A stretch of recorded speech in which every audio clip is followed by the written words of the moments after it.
Because if it takes 25 pitches to get a save, then that limits his availability for games further on down the line in a series. The sinker is there for a strike.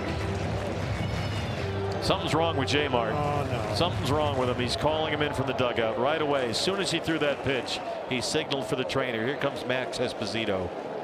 Right away, he motioned to the dugout.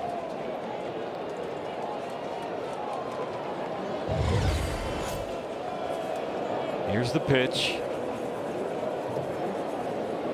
And watch Justin.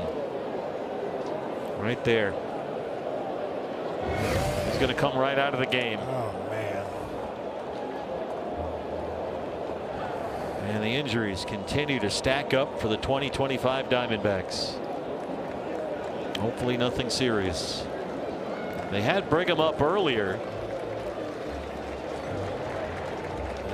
Justin is not wasting any time. No hesitation from anyone out there. Get him right out of the game. Phone ringing to the bullpen. We'll take a break for now.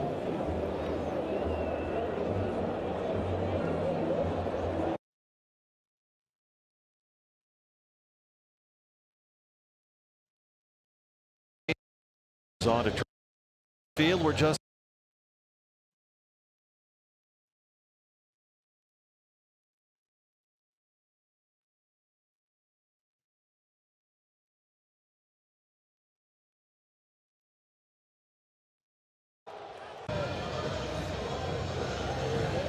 welcome back to Chase Field, where Justin Martinez threw a pitch and immediately motioned to the dugout for the athletic trainer, and there was not a long discussion. They pulled him out of the game quickly.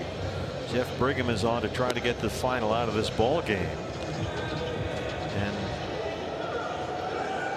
this is the second to last pitch that Justin threw, and he stumbles as he delivers the pitch. Watch his feet and his legs here, right there.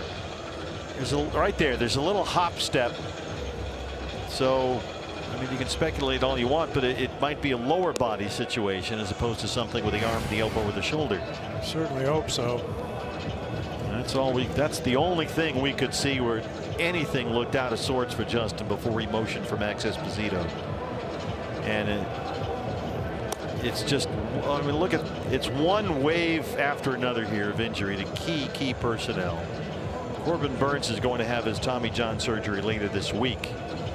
And this bullpen has been gutted by critical injuries. They still don't have A.J. Puck back. Martinez missed nearly a month earlier this year.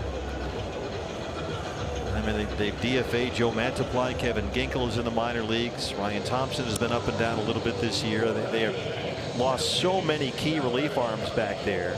It's been difficult to survive. And so we've got Montez de Oca up here, and we've got Backus up here, and they've brought Brigham up from Reno, and they've done what they can to patch the holes. But how many holes can you patch? Yeah. You know, and it all seems just so confusing because the Diamondbacks made a concerted effort throughout spring training in the early part of the season to give guys rest, to get them off their feet, to make sure they didn't suffer the soft tissue injuries that they went through last year. But the injuries keep piling up anyway.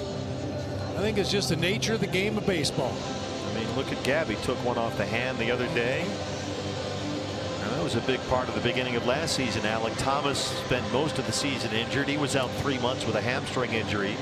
Suffered in the first homestand of the season. Perdomo had that meniscus, had surgery, missed a couple of months. And so they've tried to do what they can, but you can only manage and legislate this type of thing so often. Eventually, baseball's going to get in the way and have its own say. Yep. Sometimes this game has a mind of its own, no matter what you try to do to anticipate and be ready for anything that might happen. Eduardo Rodriguez just off the injured list. He missed 4 months last year, so doing what they can. But hopefully, you know, Justin just felt something tweak, and it's not something serious in the legs. Of course, he had the shoulder problem, which they kind of figured out was sort of a dead arm situation there, shoulder fatigue for about 3 weeks.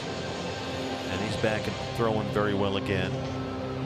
So here we go with Jeff Brigham, who has come on and try to get the final out of this ball game. Brigham, the 33-year-old veteran, making his 4th appearance with the Diamondbacks, recently called up from Reno. Well, you think about, I'm sorry, partner. Yeah, go ahead. The last home game here at Chase Field was on June 1st. That's when Corbin Burns went down. Yep. Now we come back to Chase Field again, and potentially you lose your closer. So you lose your ace and your closer in back-to-back home games. And you've already lost your other closer, A.J. Puck, Yeah. who's been out for quite some time now. And A.J. is continuing his throwing program. He's up to 120 feet long tossing and throwing. But he's not going to be back anytime soon. Hopefully before the All-Star break, they think. But he's progressing nicely. But still, it's just one body blow after another here.